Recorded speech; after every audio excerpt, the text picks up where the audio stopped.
In the heart of downtown Chicago, where the skyline sliced the clouds like steel knives and glass towers glittered under a heavy afternoon sun, a simple woman named Emily Hartman stood at the epicenter of humiliation. Drenched in sticky soda and shoved cruelly toward the exit doors of Apex Marketing Group, she clutched her soaked cardigan, her quiet pleas drowned beneath the jeers and cruel laughter of her colleagues. She stumbled, her cheeks burning with shame, unaware that within minutes, the world she knew would collapse, and that the man responsible for that downfall was already on his way. The offices of Apex were a gleaming maze of glass partitions and brushed steel, a place where appearances mattered more than substance. That Friday afternoon, it all boiled over. Cassandra Boyd, a venomous account executive with a taste for cruelty, hurled an open can of Coke across the office, the fizzy liquid arcing through the air before exploding against Emily's gray cardigan and desk. "Oops," Cassandra sneered, flashing a malicious smile. "Thought you needed a bath, sweetheart. Trailer trash like you must be allergic to soap." Around her, the pack gathered. Dylan Shaw, a smug sales associate with a perpetual smirk, gave Emily's chair a rough kick, nearly toppling her. Lila Chen, a junior graphic designer obsessed with her social media following, pointed her phone and laughed hysterically, shouting, "This is pure gold. Say goodbye to your dignity, loser." Emily's hands trembled as she tried to wipe the soda from her papers. She said nothing. Her stunning face, usually luminous in its quiet beauty, flushed a painful crimson. Yet deep inside her hazel eyes, a glimmer of something unbreakable flickered, something her tormentors were too arrogant to notice. They thought she was nobody, an outsider, an accident that somehow infiltrated a high-powered firm where designer suits and red-bottom heels were the standard uniform. They were wrong. They were so very wrong. It had started with whispers, of course. Cassandra had sneered at Emily's plain blouses and modest ballet flats on her first day, muttering, "Looks like Goodwill had a clearance sale." Dylan had laughed at her simple lunches, homemade sandwiches packed carefully each morning. Lila had filmed snide videos of Emily walking to her desk, tagging them with #OfficeCharity. At first, Emily tried to ignore it. She buried herself in her work, finding comfort in spreadsheets and marketing algorithms. Numbers were fair. Numbers didn't lie. She had taken this job because she loved the craft, believing she could make a difference quietly from behind her computer screen. She didn't need validation from people who measured worth by the labels on one's clothes. But cruelty, once allowed to fester, spread like wildfire. The past month had been hellish. Cassandra had accidentally spilled her coffee on a client report Emily had stayed late to complete. Dylan had publicly joked about seeing Emily digging through a thrift shop dumpster. Lila's followers, strangers Emily had never met, mocked her online with out-of-context pictures and vicious captions. Still, Emily endured. She had grown up tough. Raised by a single mother who worked 3 jobs to keep the lights on, Emily had learned early that dignity wasn't handed to you. It had to be guarded like a flame in a storm. But today, they'd gone too far. At 3:47 p.m., Cassandra had strutted over with a stack of meaningless busywork, dropping it onto Emily's desk with a loud slap. "Since you're clearly not doing anything important, why don't you make yourself useful?" she said, her voice dripping with faux sweetness. Emily looked up from her monitor, her voice steady but soft. "I have my own projects. Deadlines to meet." Dylan leaned casually against a nearby cubicle, grinning. "Come on, Em. What else you got going on? Washing your one pair of jeans tonight?" Laughter erupted.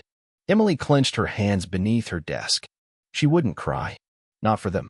Lila chimed in, phone poised. "Smile for the camera, sweetheart. My followers love a good underdog story." She snapped a picture of Emily's worn tote bag, already crafting the humiliating caption in her head. The final straw came when Marcus Trent, the floor manager, strolled by, smirking with open disdain. "Hartman, if you're not going to contribute," he said loudly enough for the whole office to hear, "maybe it's time you reconsidered your employment here."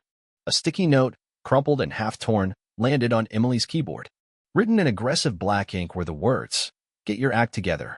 The office roared with cruel laughter. Emily stood, slow and steady, dignity intact despite the rage burning under her skin. She gathered her things and walked to the break room, ignoring Dylan's parting jab. "Go cry somewhere else, princess." In the tiny, sterile break room, Emily's hands shook as she gripped her phone. For months, she had borne it all in silence. For months, she had told herself it didn't matter. Today, she realized it did. She scrolled to a single contact, Adrian Cross. Adrian wasn't just her husband. He was the founder and CEO of Crosswell Holdings, the parent company that owned Apex Marketing, along with half the other firms lining Michigan Avenue. A billionaire, yes, but to Emily, he was simply Adrian, the man who once bought her a ring with his first real paycheck, not his millions. She'd kept their relationship private, wearing her maiden name professionally, wanting to succeed on her own. But today wasn't about pride. It was about justice. She hesitated only a moment before pressing call. He answered on the first ring. Em? What's wrong? His voice was low, urgent, familiar. A thread tying her to sanity. I need you, she whispered. Where? Work. I'm 5 minutes away. He hung up before she could say more. Emily wiped her hands and returned to her desk. Cassandra was waiting, smirking like a cat who had cornered a mouse. Changed your mind? Gonna clean up our files now, Cinderella? Emily said nothing. The elevator dinged. Every head turned. Adrian Cross stepped into the office, his 6'3" frame cutting a swath of silent terror. He wore a dark navy suit, his presence a storm contained within custom tailoring. His sharp gray eyes locked onto Emily instantly. The room froze. Cassandra's smile wavered. Dylan shifted uneasily. Lila lowered her phone. Adrian didn't speak to anyone else. He walked straight to Emily. You ready, love? He said, his voice carrying like a thunderclap. She nodded, silent, the office collectively holding its breath. Cassandra recovered first, plastering a grotesque grin on her face. Mr. Cross. What an unexpected pleasure. I'm Cassandra Boyd, lead accounts. How can we assist? Adrian cut her off without a glance. His voice turned cold, deadly. Who has been mistreating my wife? The word wife detonated like a bomb. Gasps echoed. Cassandra paled, her lipstick suddenly garish against her ashen skin. Dylan coughed violently. Lila dropped her phone. Marcus stumbled out of his glass office, already sweating through his dress shirt. Wife. Cassandra stammered. Yes, Adrian said. Emily Cross. My wife. Dead silence. He turned to Emily. You want to stay here? She shook her head, calm and certain. I'm done. Adrian nodded, then faced the stunned office. Effective immediately, Cassandra Boyd, Dylan Shaw, Lila Chin, and Marcus Trent, you are terminated. Security is on their way. Do not return. Pandemonium erupted. You can't fire us. Cassandra shrieked. I don't fire people, Adrian said coldly. I erase them. Security guards arrived as if conjured. Cassandra screamed, trying to plead. Dylan swore violently. Lila sobbed into her sleeves. Marcus tried and failed to defend himself. They were escorted out, their careers, reputations, and futures crumbling into dust behind them. Emily stood silently through it all, her hand in Adrian's, her posture straight. When the chaos finally ebbed, Adrian looked around at the shell-shocked employees. Let this be a lesson, he said, voice like iron. Character matters more than appearances. Never assume weakness because someone chooses humility. He led Emily out without a backward glance. At home that night, in the quiet luxury of their penthouse overlooking Lake Michigan, Adrian wrapped his arms around her as they watched the city lights shimmer. I didn't destroy them for you, he said softly. I exposed what they already were.